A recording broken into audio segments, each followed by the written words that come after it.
السلام علیکم ورحمۃ اللہ وبرکاتہ۔ میں فاطمہ۔ اللہ تعالیٰ کے فضل اور کرم سے آپ سب کی دعاؤں سے میں بالکل ٹھیک ہوں، اور اللہ تعالیٰ کا شکر ادا کرتی ہوں ہر اس چیز کا جو اس نے بن مانگنے پر دی۔ اللہ تعالیٰ کو یہ طریقہ بہت پسند ہے کہ اللہ تعالیٰ سے گڑ گڑا کر مانگا جائے، اللہ تعالیٰ سے نماز کے ذریعے مانگا جائے، اللہ تعالیٰ سے وظائف کے ذریعے مانگا جائے۔ اللہ تعالیٰ سے گڑ گڑا کر مانگنا اللہ تعالیٰ کو بہت پسند ہے، اور اللہ تعالیٰ سے ہر وقت اپنے گناہوں کی بخشش طلب کرتی رہنے چاہیے۔ اور اللہ تعالیٰ سے یہ دعا ہے کہ اللہ تعالیٰ میرے سننے والے، جاننے والے، دیکھنے والے سب ویورز کو اپنی حفظ و امان میں رکھے، ان کی سب دعاؤں کو قبول فرمائے، ان سب پر اپنا کرم اور نوازش قائم و دائم رکھے۔ اللہ تعالیٰ ہم سب پر اپنا کرم قائم و دائم رکھے۔ اللہ تعالیٰ ہم سب کے گناہوں کی مغفرت کرتے ہوئے اللہ تعالیٰ ہماری جائز حاجات کو قبول فرمائے۔ اس خوبصورت دعا کے ساتھ اللہ تعالیٰ سے یہ دعا کرتی ہوں کہ اللہ تعالیٰ ہمارے ہر معاملات کو درست کرے۔ اور آپ سب سے بھی یہ گزارش ہے کہ اگر آپ میرے اس چینل پر نئے ہیں تو اس کو لائک کریں، شیئر کریں اور سبسکرائب لازمی کریں، اور دوسروں کے ساتھ شیئر لازمی کیا کریں، اور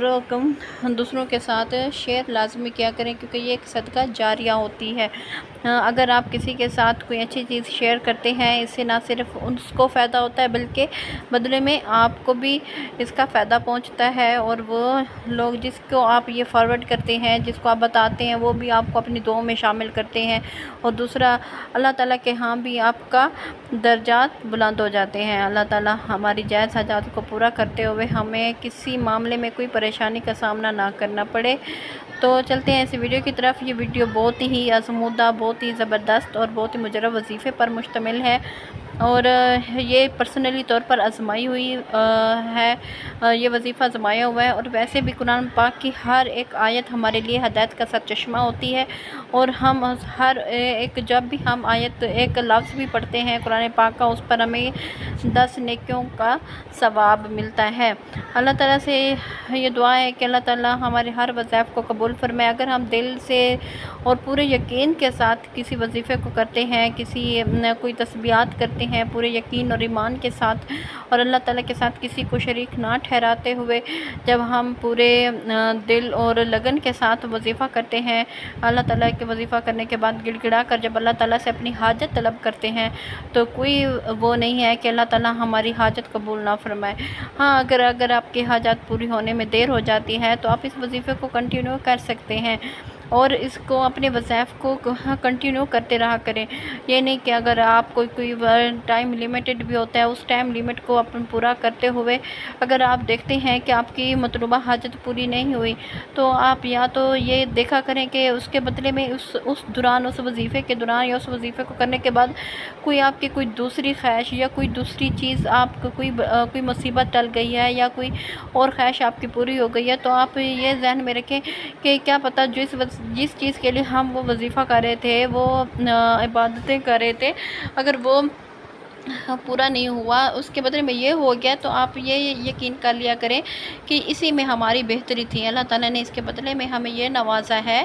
تو اس کا مطلب یہ ہے کہ وہ چیز ہمارے حق میں بہتر ہی نہیں تھی۔ ہمیشہ اللہ تعالیٰ سے اپنے حق میں بہتری کی دعا کیا کریں، اور اللہ تعالیٰ سے یہ کہا کریں کہ ہمیں تو نہیں پتہ کہ ہم جو مانگ رہے ہیں وہ ہمارے لیے بہتر ہے یا نہیں، بس ہمیں تو وہ چیز چاہیے ہوتی ہے، لیکن اللہ تعالیٰ آپ تو بہتر جانتے ہیں کہ اور کیا ہمارے حق میں کیا بہتر ہے اور کیا بہتر نہیں ہے۔ تو ہمیشہ اللہ تعالیٰ سے اپنے حق میں بہتری کی دعا کیا کریں، کیونکہ وظائف بعض اوقات ہم ایسے دعائیں مانگنا شروع ہو جاتے ہیں، ایسی حاجات طلب کرتے ہیں اور ضد کر کے مانگتے ہیں جو ہمارے حق میں بہتر نہیں ہوتی، لیکن اللہ تعالیٰ کو ہمارا گڑ گڑانا اتنا پسند ہوتا ہے کہ وہ ہمیں وہ چیز نواز دیتے ہیں، لیکن پھر جب ہم with the passage of time, جب وقت گزرتا ہے تو ہمیں ریئلائز ہونا شروع ہو جاتا ہے کہ ہم نے ایک ایسی چیز کی حاجت طلب کی، ایک ایسی چیز کی ضد کی جو ہمارے حق میں ہی بہتر نہیں تھی، تو ہم اب پھر اس پر پچھتانا شروع کر دیتے ہیں کہ کاش ہم اس کی دعا ہی نہ کرتے، کاش ہم یہ مانگتے ہی نہیں۔ تو ہمیشہ اپنے حق میں اللہ تعالیٰ سے بہتری کی دعا کرتے رہنا چاہیے۔ تو چلتے ہیں اس وظیفے کی طرف۔ یہ وظیفہ سورہ یاسین کی ایک آیت ہے۔ اس آیت کو جب آپ کسی کے سامنے پڑھیں گے، چاہے بیوی اپنے شوہر کے سامنے پڑھے، چاہے شوہر اپنی بیوی کے سامنے پڑھے، چاہے اسٹوڈنٹ اپنے استادوں کے سامنے پڑھے، یا کوئی ایسا شخص جو بہت سخت ہو، جس کے دل میں کسی چیز کا کوئی رحم ہی نہ ہوتا ہو، تو اس کے سامنے بھی اگر آپ یہ اس آیت کو پڑھ کر اس پہ دم کر دیں گے تو اس پر اللہ تعالیٰ اس کے دماغ پر، اس کے دل پر، اس کی آنکھوں پر پردہ ڈال دیں گے، اور وہ آپ کے حق میں بہتر ہو جائے گا، اور آپ اس کے طرف آپ کے اوپر جو دنیا کا ڈر ہوتا ہے وہ ختم ہو جائے گا، اور اس شخص سے آپ کو جو تکلیف پہنچنے کا ڈر ہوتا ہے وہ بھی ختم ہو جائے گا، اور وہ بندہ آپ پر مہربان ہو جائے گا۔ اکثر اوقات سننے میں یہ آتا ہے نا کہ، اور دیکھنے میں بھی آتا ہے کہ میاں بیوی آپس میں لڑتے رہتے ہیں، کبھی بیوی کو شکایت ہوتی ہے کہ اس کا میاں اس کی طرف توجہ نہیں دیتا، اور کبھی شوہر کو شکایت ہوتی ہے کہ اس کی بیوی اس کی طرف توجہ نہیں دیتی، گھر کے کاموں میں توجہ نہیں دیتی۔ تو آپ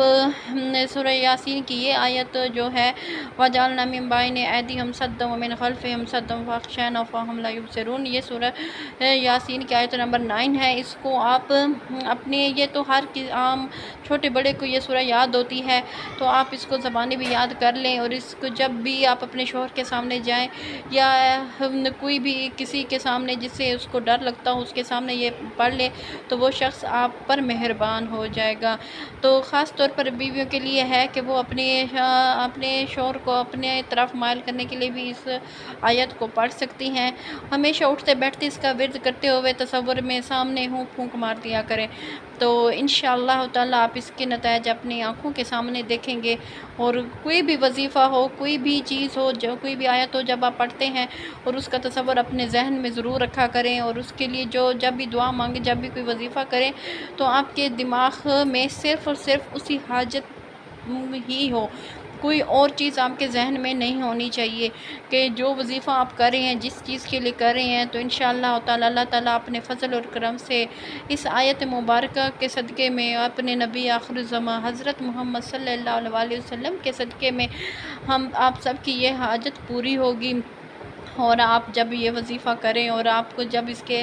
جو بھی نتائج ہوں، جو بھی وہ ہوں، آپ کمنٹ باکس میں مجھ سے ضرور شیئر کیا کریں، اور دوسرے آپ کمنٹ باکس میں اس کو جب شیئر کرتے ہیں تو دوسروں کو بھی حوصلہ افزائی ملتی ہے، دوسرے بھی اس کی طرف آتے ہیں کہ اس کو اس کا یہ نتیجہ ملا ہے تو ہم بھی اس کو کریں۔ تو یہ آپ کے لیے بھی صدقہ جاریہ ہے، میرے لیے بھی صدقہ جاریہ ہے، کیونکہ جب میں نے اس کو پرسنلی یوز کیا، اس وظیفے کو پڑھا اور اس کے زبردست نتائج میں نے اپنے آنکھوں کے سامنے دیکھے، خود پرسنلی میں نے اس کو آبزرو کیا، تو میں نے سوچا کہ میں اس میں اپنے دیکھنے والے جاننے والوں کو بھی اس کے ساتھ شیئر کروں، اور امید کرتی ہوں کہ آپ بھی اس وظیفے کو سن کر دوسروں کے ساتھ اس کو لازمی شیئر کریں گے، اور اپنی دعاؤں میں مجھے اور اپنی پوری امت مسلمہ کو یاد رکھیں گے۔ جزاک اللہ خیر۔ السلام علیکم ورحمۃ اللہ وبرکاتہ۔